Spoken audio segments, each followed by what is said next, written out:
৭২-এর সংবিধান, যেটা আমরা মনে করি হিন্দুস্তানি এবং আওয়ামী সংবিধান, তাকে ছুঁড়ে ফেলে দিতে হবে। জুলাই সনদকে আইনি ভিত্তি দিতে হবে। অন্তর্বর্তী সরকার যে স্বাক্ষর প্রক্রিয়া করেছে এর মাধ্যমে কোনো আইনি ভিত্তি হয় নাই। এই কাগজটা হাতে নিয়ে ভবিষ্যতে কোনো দল, কোনো নেতা সংসদে যেয়ে যদি বলে মানি না, আমাদের কোনো কিছু করার থাকবে না। নভেম্বরের মধ্যে গণভোটের মাধ্যমে জুলাই সনদের আইনি ভিত্তি দিতে হবে। সেটাই হবে আমাদের ভবিষ্যতে পথ চলার পথনির্দেশ। দেশের নাম্বার 1 ট্রেডিং অ্যাপ নিফটি ফার্স্টে পাচ্ছেন ট্রেডিং এর সব সুবিধা, dual exchange access, company analysis, portfolio তৈরি করা সহ আরও অনেক ইউনিক ফিচারের সাথে ট্রেড করতে ডাউনলোড করুন এক্ষুনি। জাতীয় গণতান্ত্রিক পার্টি জাগপা শেখ হাসিনা পতনের পর সর্বপ্রথম যেই দাবিটা করেছিল সেটা হচ্ছে ৭২-এর সংবিধান, যেটা আমরা মনে করি হিন্দুস্তানি এবং আওয়ামী সংবিধান, তাকে ছুঁড়ে ফেলে দিতে হবে।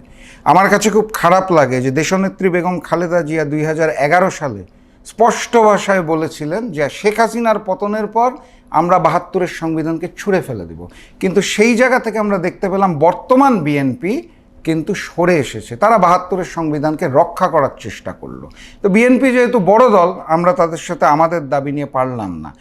তখন আমরা যেটা দাবি করেছি সেটা হচ্ছে জুলাই সনদটাকে সংবিধানে অন্তর্ভুক্ত করতে হবে, জুলাই সনদকে আইনি ভিত্তি দিতে হবে। অন্তর্বর্তী সরকার যে স্বাক্ষর প্রক্রিয়া করেছে এর মাধ্যমে কোনো আইনি ভিত্তি হয় নাই। এই কাগজটা হাতে নিয়ে ভবিষ্যতে কোনো দল, কোনো নেতা সংসদে যেয়ে যদি বলে মানি না, আমাদের কোনো কিছু করার থাকবে না। এই কারণে আমরা দাবি জানিয়েছি জুলাই সনদ বাস্তবায়ন প্রক্রিয়া জানাতে হবে ১। ২ নাম্বার হচ্ছে জুলাই সনদ বাস্তবায়ন আদেশ জারি করতে হবে এবং সেই আদেশের ভিত্তিতে গণভোট হতে হবে। এবং সেই গণভোটকেও আমরা জাতীয় নির্বাচনের দিন চাই না।